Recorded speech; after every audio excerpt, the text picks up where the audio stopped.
ტყიბულის მუნიციპალიტეტის სოფელ კურსებში 12 მარტს გამთენიისას მეწყრული პროცესები გააქტიურდა. ბოლო მონაცემებით მეწყერმა დაახლოებით 60 ჰექტრამდე ტერიტორია მოიცვა და მთლიანად დაანგრია 10-მდე საცხოვრებელი სახლი.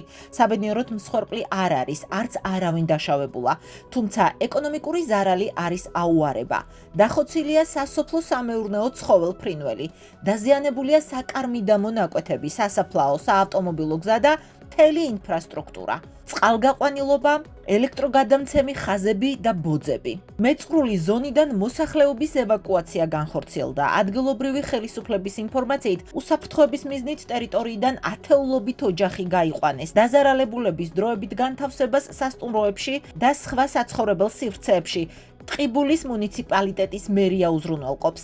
ადგილზე მობილიზებულია საგანგებო სიტუაციების მართვის სამსახურის მეხანძრე მაშველები, შინაგან საქმეთა სამინისტროს სხვადასხვა დანაყოფები და შესაბამისი ტექნიკა. პარალელურად გარემოს ეროვნული სააგენტოს გეოლოგების რამდენიმე ჯგუფი ვითარებას ადგილზე სწავლობს. სპეციალისტების განცხადებით, სავარაუდოდ მოხდა ძველი მეწყრული სხეულის რეაქტივაცია, რაც ნიშნავს, რომ პროცესების შესაძლოა გარკვეული დროის განმავლობაში კვლავ გააქტიურდეს. ამ ეტაპისთვის მეწყერი ისევ აქტიურია და სპეციალისტები სტიქიის ზონის გაფართოების რისკებზეც საუბრობენ. თუმცა სოფელ კურსებში განვითარებულმა მოვლენებმა კიდევ ერთხელ გააჩინა კითხვა, რატომ აღმოჩნდა მუნიციპალიტეტი ამ საფრთხისთვის მოუმზადებელი. მაშინ როცა გარემოს ეროვნული სააგენტოს გეოლოგიის დეპარტამენტის მონაცემებით, იმერეთის რეგიონში ყველაზე გავრცელებული საშიში გეოლოგიური პროცესი სწორედ მეწყერია. სააგენტო სოფელ კურსებში მეწყრის მაღალი რისკის შესახებ პროგნოზებს ჯერ კიდევ 2022 წლიდან აკეთებდა. უწყებაში აცხადებენ, რომ რისკები შეფასებული იყო და შესაბამისი ინფორმაცია საჯაროდაც იყო ხელმისაწვდომი. ამ ფონზე კითხვები ჩნდება ადგილობრივი თვითმმართველობის პასუხისმგებლობაზეც. ჩვენ დავამონიტორინგეთ და დავწერეთ, ხო? კი. და ეს ბიულეტენი როგორც საჯაროა და დადებულია საიტზე, ისევე ეგზავნება ყველა, შესაბამის, რა თქმა უნდა, უწყებასაც, ვისთანაც ბმაშია ეს თემები. ამიტომ რა გავაკეთეთ? აი ცალსახად ჩვენი თემა არ არის, ნახე, იმიტომ რომ მანდ უკვე მოქმედებები სხვა შესაბამისი მუნიციპალიტეტები იქნება ეს თუ სხვა სამსახურები, უფრო მათთან აი ალბათ ადგილობრივ მუნიციპალიტეტთან უნდა დარეკო. როგორც ახლა არის штаბი, სპეც, პოსტფაქტუმ, მანამდეც ხო რაღაც სამუშაო ჯგუფები სამინისტროს გარემოს სააგენტოდან ნუ თუ არ უნდა იყოს ჩართული ამ სამუშაო ერთი მაინც.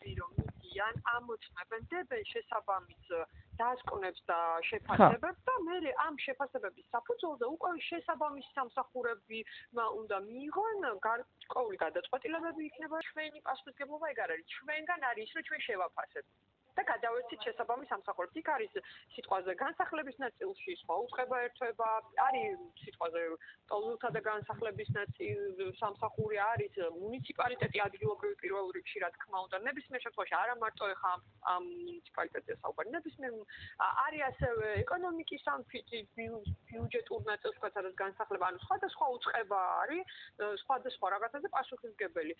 ცალსახად რა გაკეთდა იმის მერე ჩვენ გავეცით რეკომენდაცია და ის რეკომენდაციები უკვე შესრულება ჩვენზე არ არის და პირველ რიგში წესით ალბათ უნდა მოიკითხო მუნიციპალიტეტთან რა გაკეთდა მას შემდეგ. ნახეთ, გაეცით რეკომენდაციები. ამ რეკომენდაციის შესრულების მონიტორინგით არ არის თქვენი ვალდებულება, ანუ ყოველწლიურად და წელიწადში ორჯერ კეთდება ეს მონიტორინგი და ჩვენ შესაბამისად იქ ხვდება ხო რა გაკეთდა თუ არ გაკეთდა ის ხვდება და მე შემდეგ ბიულეტენში დაიტანება სიტყვაზე ვამბობ თუ რამე ესეთი ინფორმაცია. ყოველ შემთხვევაში ცალსახად მონიტორინგია გარემოს ეროვნული სააგენტოს უშუალო ჩართულობა ამ სიტუაციაში და მე ამ შედეგებს უკვე სხვადასხვა უწყება თავის მიმართულებით უნდა ითავისებდეს და აკეთებდეს. აი აქ უკვე მე ვეღარ შემოვდივარ.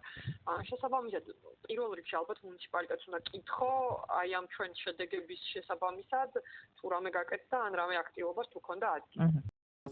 რა თქმა უნდა, ვკითხეთ მუნიციპალიტეტსაც. ტყიბულის მერიის პრესსამსახური სხვათა შორის ერთ-ერთია იმ მცირეთაგან, რომელიც მედიასთან ოპერატიული და პასუხისმგებლიანი მუშაობითა და თანამშრომლობით გამოირჩევა, თუმცა ამჯერად გვითხრეს, რომ საგანგებო რეჟიმში მუშაობენ და ჩვენი კითხვა კი არც თუ ისე მცირე მონაცემების დამუშავებას მოითხოვს, რასაც დრო სჭირდება და ხოვეს 10 სამუშაო დღე, კანონით გათვალისწინებული.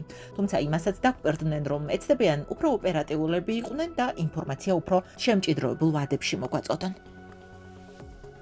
საბატონო ელისო, ისიც რა მაინტერესებს, მე მომართა სხვადასხვა სოფლებიდან კიდე კურსების გარდა მოსახლეობა. აი პირადად მომწერეს ახლა მაგალითად ბუეთიდან, მაგალითად ძუყნურიდან, რომ ესე იგი მიწა იმდენად მიდისო, რომ სახლები დაგვებზარაო და მიწაზე არსებული ნაპრალებიო იზრდებაო, აი მაგალითად თებერვლიდან ამ დრომდეო თვალითაც შეუიარაღებელი თვალითაც კიო ჩანს რომ იზრდებაო და ამასთან დაკავშირებით რამდენად გააქვთ ინფორმაცია უშუალოდ თქვენ მუნიციპალიტეტთან შესაბამის სამსახურებს დაწერეთ ცეცხლებად გაფრთხილებული და შემდგომი რეაგირება გატარებული. თქვენ თუ შეგიძლიათ რომ მოიწეროთ ეს და მოვიყუროთ. ამის გარდა კიდე ერთი კითხვა მაქვს და მაგასაც მოგწერთ მაშინ ელისო იქ, კარგით? ანუ კითხვა მაქვს იცით როგორი, რომ ბიულეტენში ჯერ კიდევ 2022 წლიდან გარემოს ეროვნულ სააგენტოს მაღალი რისკის ზონად აქვს შეფასებული მთელი ეს სოფლები, მათ შორის ახლა ეს კურსებიც და აი რა გაკეთდა ამაზე, ესეც მაინტერესებს. ნახეთ, მაშინ ოფიციალურ წერილში შეგიძლიათ გამოაგზავნოთ. გამოვგზავნი, მაგრამ რადგან ოპერატიულად გვინდა ახლა ეს, რადგან ცხელი არის 10 სამუშაო დღეში, რა ვიცი, რამდენად რელევანტური იქნება ამ ინფორმაციის გაცემა. სამუშაო დღეში მოიწერეთ და ვეცადოთ მოვიწერები, მაგრამ ნახე რა შენ მინდა შემოგთავაზო, ხო არ ჯობია ვინმე შესაბამისი დეპარტამენტიდან გამომიყო, ვისაც დაველაპარაკე, ანუ ვინც საქმის კუშე უშუალოდ ამ პროცესში იყო ჩართული. მოიწერეთ, თქვენ მისჩევნია, იმიტომ რომ ესეა აწყობილი ზოგადად სამსახურის სხვა არის, საჯარო ინფორმაციაზე გასულსგებელი პირი სხვა არის და მომწერეთ ჯერ კითხვები და თუ საჭირო იქნება დამატებთ ოფიციალური ნაწილი, შეგატყობინებთ, რომ ცოტა დროულად მოგაწოდოთ ეგ პასუხი. ხო, ოპერატიულობა არის გადამწყვეტი, ამიტომ შემოგთავაზეთ ეს ვერსიები.